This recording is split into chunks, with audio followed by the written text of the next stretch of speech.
এই ঠান্ডার সকালে কি বানাবো বানাবো ভাবছিলাম, তখনই বানিয়ে নিলাম একটু চিকেন স্যান্ডউইচ।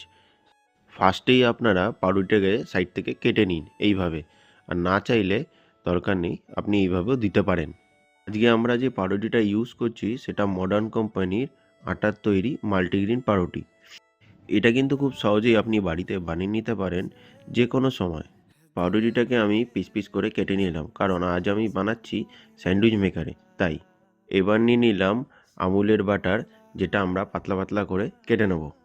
এবার যদি আপনাদের ভিডিওটা ভালো লেগে থাকে অবশ্যই লাইক, শেয়ার, কমেন্ট করতে ভুলবেন না যেন। আর সাবস্ক্রাইব করবেন অবশ্যই। আমি কিন্তু প্রথমেই চিকেনটা বানিয়ে রেখেছি, সেহেতু আপনাদেরকে আর দেখাতে পারলাম না। যদি আপনাদের দেখার ইচ্ছা হয় পরের বার আপনি কমেন্ট করুন, অবশ্যই আমি বানিয়ে দেখাবো। আপনার পাশে রাখা পাউরুটিটা নিয়ে নিন, তার মধ্যে বাটার দিয়ে দিন, আর চিকেন যেটা ছিল রেডি করা সেটাও রেখে দিন ওর মধ্যে, আর অল্প চিজ উপর থেকে ছড়িয়ে দিন। আমি কিন্তু আজ নিয়ে নিয়েছি আমুলের তৈরি মজরেলা চিজ।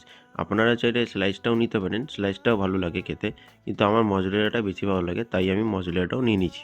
আমি চিকেনের উপর আরেকটা স্লাইস বাটার দিয়ে দিলাম, কারণ খাবার সময় যাতে আরও টেস্টফুল লাগে। উপর দিয়ে পাউরুটিটা দিয়ে হালকা চেপে দিন। এরপর এক এক করে যে কটা স্যান্ডউইচ বানাবেন আপনারা সবগুলোই রেডি করে নিন। এরপর আপনারা চাইলে স্যান্ডউইচের উপরেও অল্প বাটার দিয়ে দিতে পারেন, আর যারা অয়েল কম খেতে চান তারা নাও দিতে পারেন, কিন্তু আমার ভালো লাগে তাই আমি অল্প দিয়ে দিলাম এর মধ্যে। আমি যেহেতু স্যান্ডউইচ মেকারের নিচে বাটার দিইনি, তাই অল্প বাটার দিয়ে দিলাম। এবারে আপনারা এক এক করে স্যান্ডউইচ মেকারে স্যান্ডউইচগুলো দিয়ে দিন।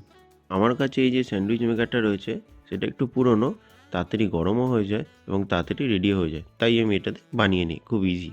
আপনাদের কার কার কাছে এরকম স্যান্ডউইচ মেকার আছে অবশ্যই কমেন্ট করে আমাকে জানাবেন।